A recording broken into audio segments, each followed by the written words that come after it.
Hello everyone, I'm JB. And I'm Chiley. We are the Bachelor of Industrial Technology, major in heating, ventilating, air conditioning, and refrigeration technology students. And welcome to Pico Tutorials.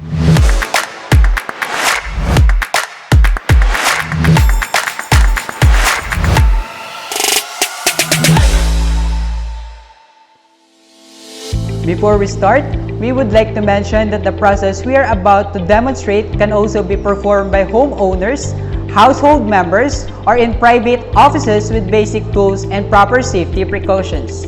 And with just a few easy steps, you can maintain your air conditioning unit and help it perform better and last longer, even without a professional help. Today, we're going to show you the proper handling, basic operation, and basic maintenance of window type and wall-mounted air conditioning units in just a few easy steps. That's right! But first, here are the materials you'll need. Safety gloves, soap and soft brush, dry and clean towel, and lastly, basin with clean water or if you have access to free-flowing water or pressurized washer. Always remember, safety first. Before starting, wear your safety gloves to protect yourself. Step 1. Turn off and unplug the unit. Before any maintenance, ensure the unit is switched off and unplugged to prevent electrical shocks or accidents. Step 2. Remove or open the front panel. Carefully lift or release the front cover. Some models have side tabs, and gently unlock them to expose the air filter and evaporator coil. Step 3. Remove and clean the air filter. Slide the air filter out carefully. If you have access to a pressure washer, rinse the filter using moderate water pressure in one direction only. If not, prepare a basin with water or running water in a faucet and a mile of soap.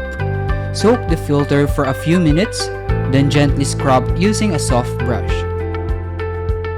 Rinse thoroughly with clean water.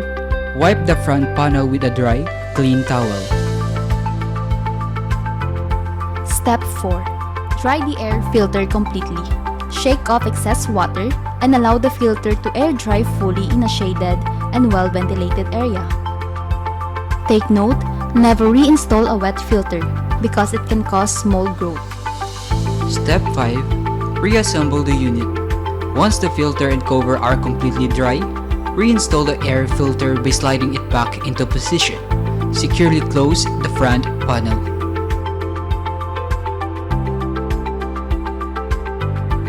Step 6. Plug in and power on the unit. Plug the unit back in, turn it on using the remote control or power button. Allow a few seconds for the system to start, then set your desired mode and adjust the temperature to your comfort. Clean the air filter every 2 to 4 weeks, especially if the unit runs daily or in a dusty environment. If you notice any burning smell, unusual noise, or malfunction, turn off the unit immediately. Contact a certified HVACRT professional for inspection and repair. For major maintenance, repairs, or internal component servicing, it's always best to consult or hire licensed HVACRT professionals.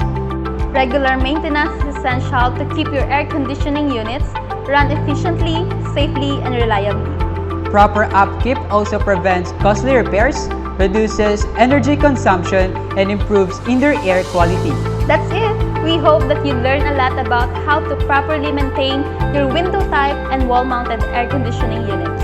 Stay safe, keep learning, and don't forget to follow us for more Pico tutorials.